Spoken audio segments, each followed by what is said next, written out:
Major funding for KPBS Evening Edition has been made possible in part by Bill Howe Family of Companies, providing San Diego with plumbing, heating and air, restoration, flood and remodeling services for over 40 years. Call 1-800-BILL-HOWE or visit billhowe.com. And by the Conrad Prebys Foundation, Darlene Marco Shiley, and by the following.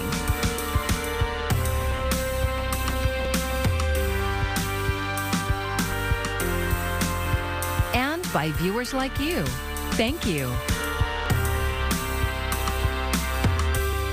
Tonight, a high wind warning is in effect for much of San Diego County as Santa Ana winds sweep through the area. Thank you for joining us. I'm Maya Trabulsi. Even after the winds die down, we could soon be in for another round, bringing an increased risk of fire danger. KPBS reporter Kitty Alvarado has the story.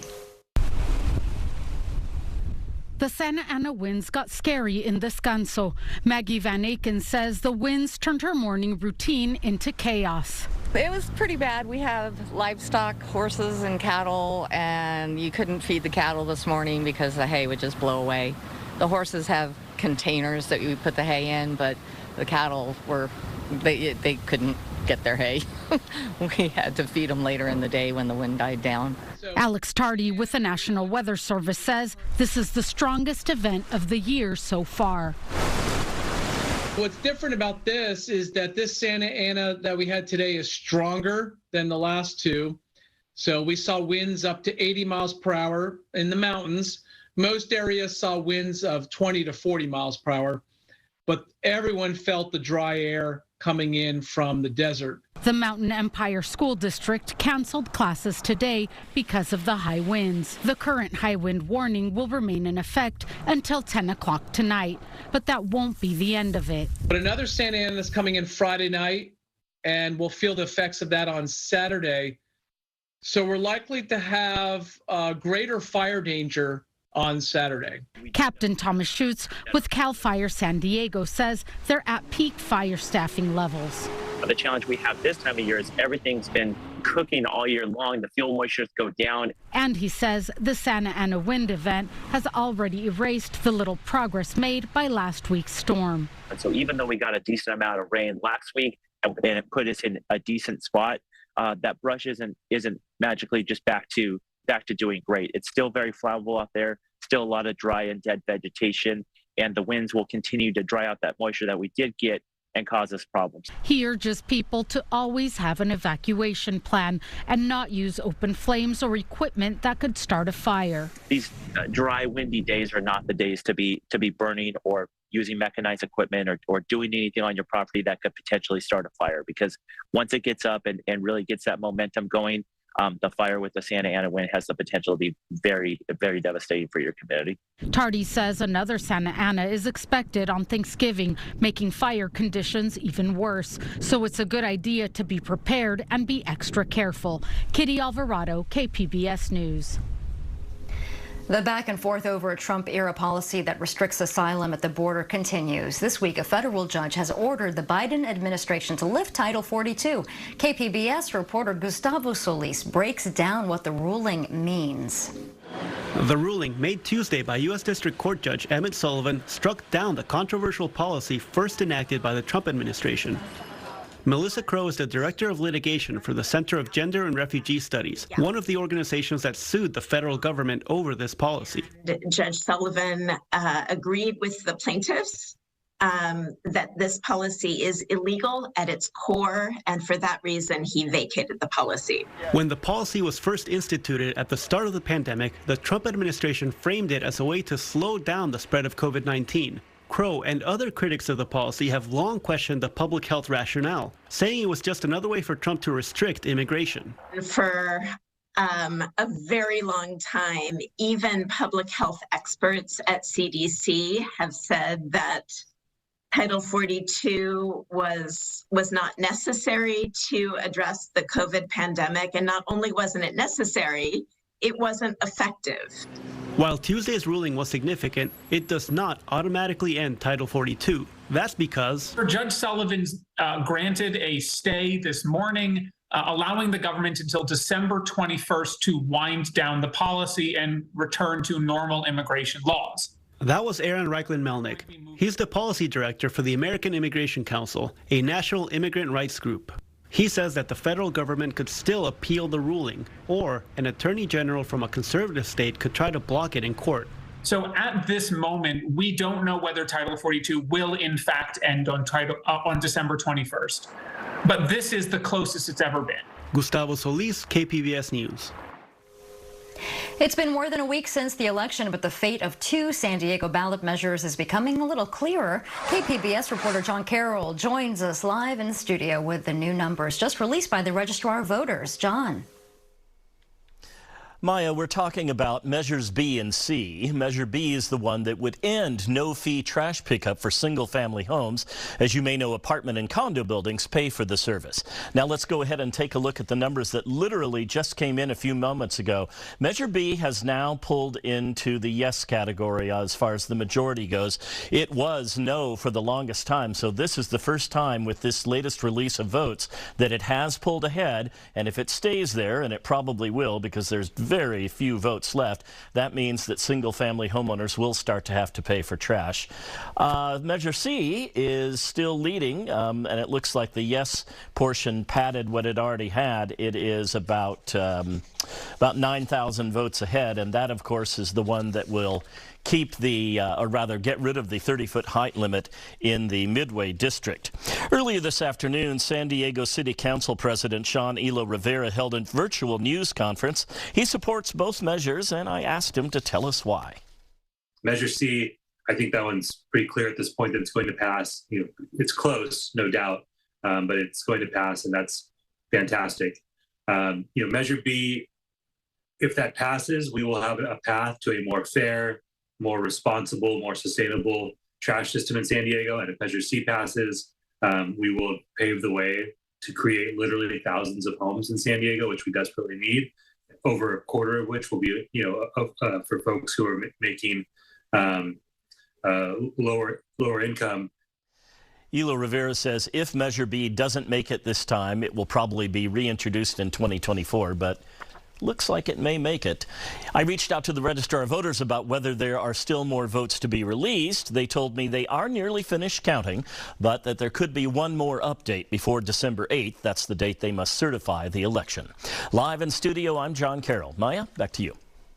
Thanks so much, John. Republicans have won control of the House of Representatives. As of today, they reached the 218 seats needed to secure a slim majority. It may still be days or weeks before we know the full picture, as votes in competitive races are still being counted. Democrats held onto their majority in the Senate, even before the runoff race in Georgia next month. An escalation seems less likely as U.S. sources question the circumstances around a deadly missile strike in Poland. Karen Kafa has details on what appears to be an accident in Ukraine's efforts to defend itself. World leaders calling for calm as investigations into the explosion that killed 2 people in eastern Poland near the Ukrainian border Tuesday get underway. We have no indication that this was the result of a deliberate attack. Initial assessments by the U.S. indicate the Russian-made missile likely originated in Ukraine, according to 2 officials. The Poland blast came amid an intense barrage of Russian air attacks across Ukraine, following Ukraine's recent battlefield success. A U.S. official tells CNN the Ukrainian military said it attempted to intercept a Russian missile near that location in the same time frame, but it's unclear if that missile was the one that struck Poland.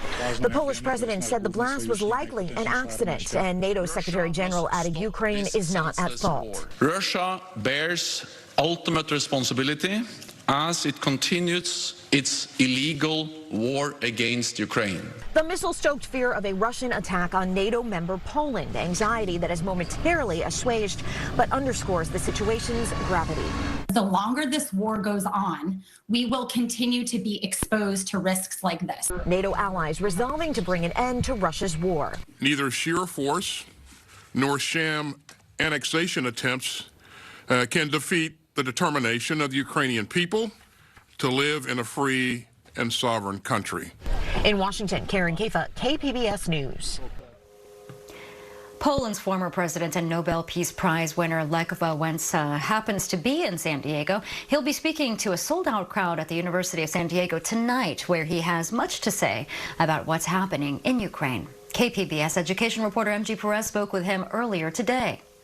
Lech Wałęsa is talking about something he's spent a lifetime promoting, democracy, and the current Russian attempt to kill it in Ukraine. And we have to make a wise decision. Pamiętając, że Putin popełnił straszliwy błąd. And we have to remember that Putin made a terrible mistake. Zmobilizował cały świat przeciwko sobie.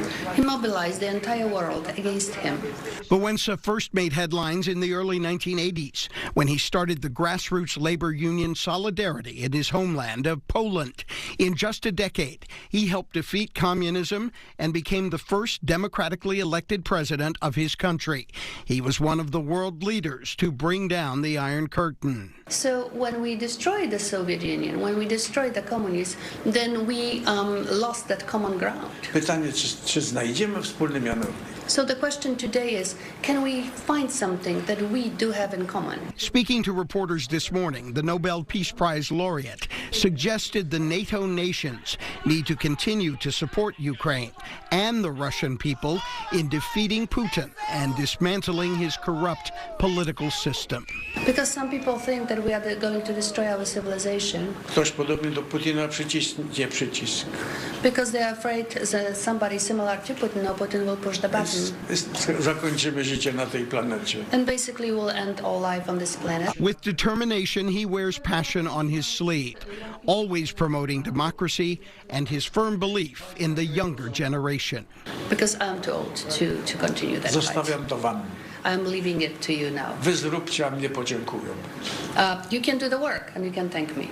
The man who went from a shipyard electrician to a nation statesman also has maintained his iconic mustache and sense of humor.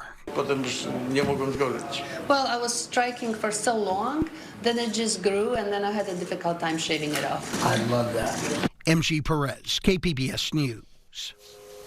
Across the U.S., flu season is hitting harder than in years past. This October saw 3,300 cases in San Diego County. That is the most in several years. There's a concern about a triple-demic with the flu, COVID, and RSV all circulating this winter. Vaccinations for flu and coronavirus are being encouraged ahead of holiday gatherings. And Dr. Eric Topol with the Scripps Research Translational Institute has good news about the flu vaccine. The vaccines are working this year better than they have in the past. Near 50% reduction of infection, whereas in the past it might have been as low as 25 or 30%. So there's good reasons to get a flu shot better this year than in some of the past years. RSV cases in young children are occurring earlier and more often this year. It presents with a flu-like illness, and parents are urged to call their pediatrician if they notice any symptoms. Record inflation is taking a toll on Americans' budgets, but are we beginning to see signs of peaking ahead of this holiday season? Isabel Rosales has this report. Is inflation slowing down in the U.S.? One retail analyst says. Absolutely. So starting to see that inflation number come down in the most recent report, and we at Morning Consult are seeing indicators that inflation is continuing to drop based on some of the consumer behaviors relevant to inflation. U.S. retail sales were up a little over 1% from September to October. Despite this, Thanksgiving dinner will cost a whopping 20% more this year because of inflation. And Black Friday deals may not be how you remember them from years past. I'm actually expecting softer sales on Black Friday this year because I don't know if you've been online shopping lately, but it's already Black Friday all over e-commerce right now. I've been seeing Black Friday language in promotions since October. So we sort of have to ask, what is Black Friday anymore anyway? Stocks opened lower Wednesday after Target sent out a warning of a weak holiday season when its profits plunged 52% in the third quarter. Disney is now planning on hiking theme park ticket prices for a second time this year and is reportedly freezing hiring and cutting jobs after missing Wall Street estimates for quarterly earnings.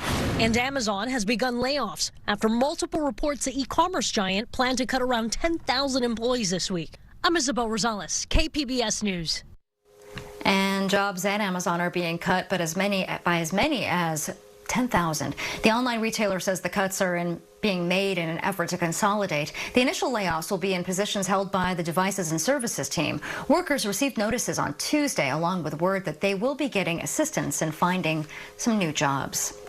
Regulators heard the last public comment from parties with a stake in California's plan to revamp the rules governing rooftop solar. A proposed decision slashes the value of electricity generated by solar, but does not include steep mandatory grid connection fees. The proposed decision concludes that the current system governing rooftop solar is not fair and creates inequities between those that have solar and those who don't.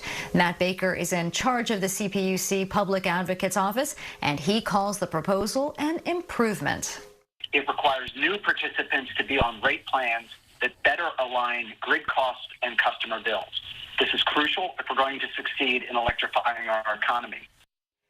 And the revamp of the state's net energy metering rules is part of a mandated legislative review. Commissioners are expected to vote on the issue next month. Environmental groups are celebrating San Diego's passage of a ban on single-use plastics. KPBS reporter Melissa May tells us what it will mean for the environment. The new law covers a long list of polystyrene products that will be off limits, including items for food service, ice chests, and even some pool toys. City departments won't be able to buy such products, and a food vendor can only offer single-use utensils and straws upon request. The Surfrider Foundation says plastic makes up more than 80% of what they find during beach cleanups. Every week, it's a new study that comes out that shows they're finding microplastics in human body. It's in fish. It's basically everywhere. They found it in breast milk and human placentas even. The Surfrider Foundation has been working on this ordinance since 2018. Times have changed. Public perception and awareness of the plastic pollution issue has increased exponentially. Unfortunately, the problem is increasing exponentially as well. So it makes it even more important for us and for communities to take action. And he says recycling plastic is not a solution. The industry has always told us that we could recycle it, but it's actually not true. It's basically a myth. Plastic recycling is less than 10%. And the industry has been telling us that for over 40 years, that recycling is the way to do it. And it's really so that they can maintain business as usual. The new law also got support from the UC San Diego chapter of CalPERG. We live in an economy that encourages us to buy, use, and toss at the greatest possible speed. And the system has been built around single-use plastics like foam containers, shopping bags, utensils, and packaging, creating millions of tons of unnecessary waste and consuming an enormous amount of natural resources. San Diego is the largest city in California to ban foam. Currently, more than 100 cities, including 7 other cities in this county, already have foam restrictions in place. All these small local steps are the way to create that snowball effect so that we can have state and federal and international action to replace single-use plastic with better alternatives. The ordinance goes into effect on April 1st, 2023, but there will be a 1-year delay for small businesses making less than $500,000 a year, plus hardship exemptions for some businesses. Melissa May, KPBS News.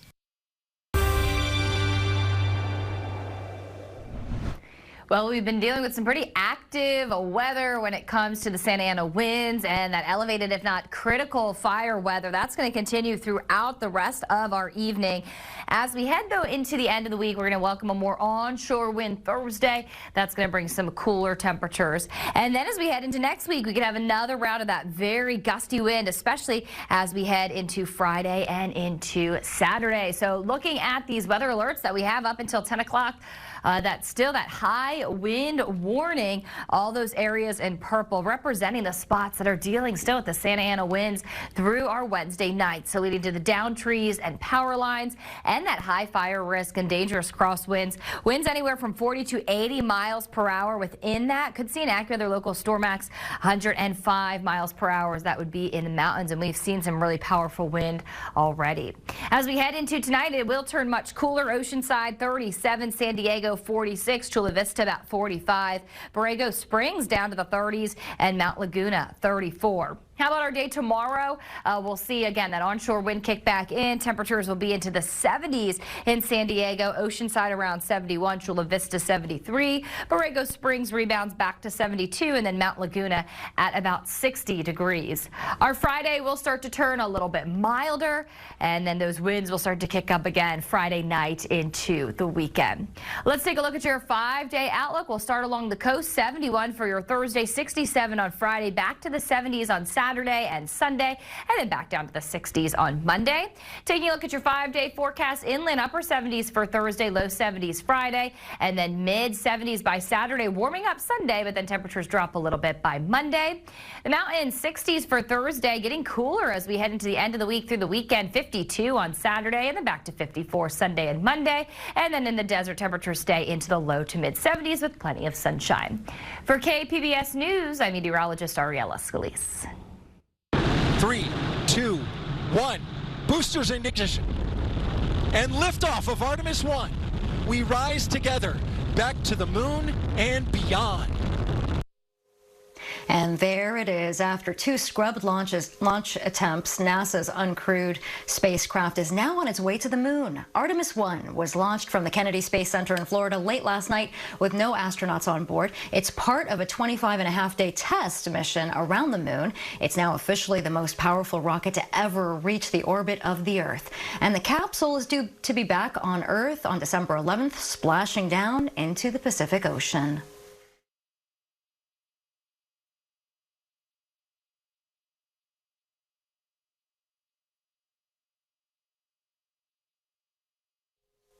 And we have some breaking election news for you. Democrat Mike Levin has won re-election to the U.S. House in the 49th Congressional District. That was the call made by the Associated Press just minutes after the latest ballot count from San Diego and Orange counties. President Biden came to San Diego County to campaign for Levin after polls showed a tight race with Republican challenger Brian Marriott. Ever since museums have existed, directors have tried to imagine the best way to arrange and illuminate the objects that are on display.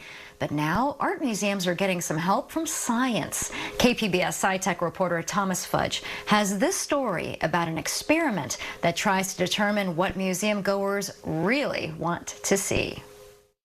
A video taken at the Los Angeles County Museum of Art shows museum visitors at a pottery and ceramics exhibit. The video is one small piece of visual data the Salk Institute will examine to find out how people interact with art objects. Professor Tom Albright, a neuroscientist at Salk, says the people in the video are converted by a computer to stick figures to analyze their movements. Like pointing or standing in front of an object for some extended period of time, or turning and talking to a friend who came into the museum with them. And we can then look at the frequency of all those events, when they occur, when somebody moves through the gallery, what's the path that somebody takes as they move through the gallery. Cameras are installed at the top of the 20-foot walls that surround the pottery exhibit to capture the movement of visitors. Albright says the experiment, funded by the National Science Foundation, has 2 goals. One is focused on creating a good museum exhibit. So how can we optimize the placement of objects in the gallery to facilitate learning on the part of the visitors? Then there's the scientific part. The second goal is to understand how people behave, how visual information and access to the motor access to the space affects the choices they make. Victoria Boehner is Director of Exhibition Design at LACMA.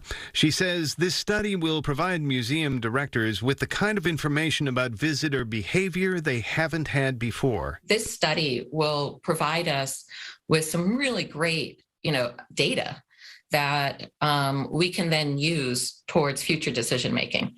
And then when we go, well, we know that this is what happens, but we want to do something else anyway, then at least we know what we're doing. Of course, museum directors and curators have already spent a lot of time thinking about what's the best way to display art and how to arrange art objects in a gallery. And as we move around it, the work really changes. You know, when you're standing straight on, it has rounded corners, and yet as you move around, you see the sides have sharp edges.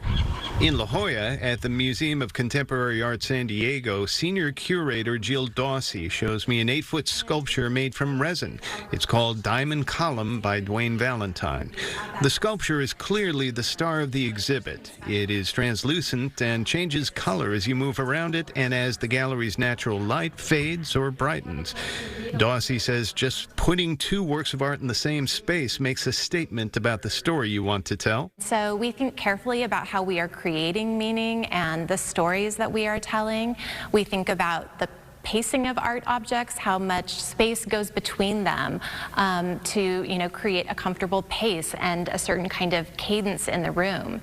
We think about sight lines and how we are going to stage an artwork to pull a visitor forward into a room. And she says you got to put a sculpture in a place where a visitor isn't going to back into it as they're looking at a painting on the wall. Dawsey says she looks forward to seeing the findings of the Salk Institute study. I think it would be fascinating to see what they learn, because in my experience, visitors navigate the museum in their own idiosyncratic ways, but it would be helpful to know the pace at which people are moving through the galleries and how often artworks really do serve as conversation pieces. Salk Institute scientist Tom Albright says scientists will manipulate the exhibit at the LA Museum of Art to see how that affects visitor behavior. Descriptive text along with artwork will be shortened or expanded. The location of artworks will be moved around. The exhibit they're studying is called Conversing in Clay, Ceramics from the LACMA Collection. It'll be open until May 23rd of next year. Thomas Fudge, KPBS News. And you can find tonight's stories on our website, kpbs.org. Thanks for joining us. I'm Maya Trabulsi. Have a great evening. Major funding for KPBS Evening Edition has been made possible in part by Bill Howe Family of Companies, providing San Diego with plumbing, heating and air, restoration, flood and remodeling services for over 40 years. Call 1-800-BILL-HOWE or visit billhowe.com. And by the Conrad Prebys Foundation, Darlene Marcos Shiley. And by the following: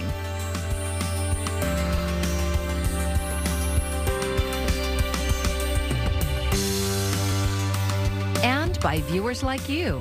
Thank you.